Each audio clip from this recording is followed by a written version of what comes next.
നമ്മളെക്കുറിച്ച് നമ്മൾ 1000 വട്ടം സത്യം ഉറക്കെ വിളിച്ചു പറഞ്ഞാലും ലോകം വിശ്വസിക്കുക മറ്റുള്ളവർ പറയുന്ന കള്ളത്തരങ്ങളെയാണ്. എങ്ങനെ തുടങ്ങി എന്നതിനേക്കാൾ എങ്ങനെ തുടരുന്നു എന്നതാണ് ബന്ധങ്ങളുടെ ആഴവും വ്യാപ്തിയും തീരുമാനിക്കുന്നത്. അതുകൊണ്ടാണ് രക്തബന്ധങ്ങളെക്കാൾ ഹൃദയബന്ധങ്ങൾ പ്രസക്തമാകുന്നത്.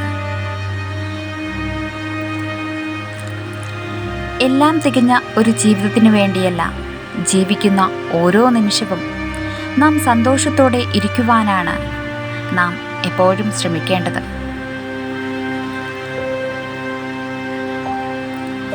ലോകത്തിൻ്റെ മുഴുവൻ സ്നേഹവും കൈവരാൻ ഒന്ന് മാത്രം മതി: ആരെ പറ്റിയും കുറ്റം പറയാതിരിക്കുക. പണ്ട് സ്കൂളിൽ പഠിക്കുമ്പോൾ ഓരോ പാഠം കഴിയും തോറും പരീക്ഷകളായിരുന്നു.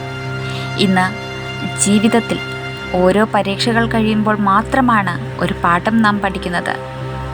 ഊഹാപോഹങ്ങൾ വെച്ച് നമ്മൾ ആരെയും വിലയിരുത്തരുത്. നമ്മൾ ഊഹിക്കുന്നത് പോലെ ആവില്ല ചിലപ്പോൾ സത്യങ്ങൾ.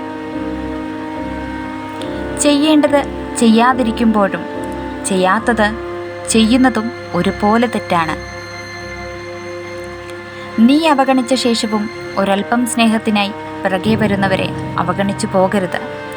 വംശനാശം സംഭവിച്ചു കൊണ്ടിരിക്കുന്ന അപൂർവം മനുഷ്യരാണവർ. ഭാഗ്യമെന്നത് സൗന്ദര്യമുള്ള ഒരാളെ കിട്ടുക എന്നതല്ല, ജീവൻ പോയാലും നമ്മെ വിട്ടുപോകില്ല എന്ന ഉറപ്പുള്ള ഒരാളെ കിട്ടുന്നതാണ് ഏറ്റവും വലിയ ഭാഗ്യം. വേഷങ്ങൾ മാറി മാറി അണിഞ്ഞാലും വാക്കുകൾ മാറ്റി മാറ്റി പറഞ്ഞാലും എല്ലാം കാണുന്ന ഈശ്വരന് മുന്നിൽ ഒന്നും ഒളിക്കാൻ ആരാലും സാധ്യമല്ല എന്നോർക്കണം. നിങ്ങൾ എന്തെങ്കിലും ജോലിക്ക് ഇറങ്ങുമ്പോൾ തോൽവിയെക്കുറിച്ച് ഭയക്കുകയോ അത് ഉപേക്ഷിക്കുകയോ ചെയ്യരുത്. സത്യസന്ധമായി ജോലി ചെയ്താൽ സന്തോഷം തീർച്ചയായും ലഭിക്കും. നിങ്ങളുടെ ജീവിതത്തിൻ്റെ നിലവാരം ഉയർത്താൻ തുടങ്ങുമ്പോൾ നിങ്ങളുടെ ഏറ്റവും അടുത്ത സുഹൃത്തുക്കളാൽ നിങ്ങൾ ഭൂരിപക്ഷവും നഷ്ടപ്പെടും.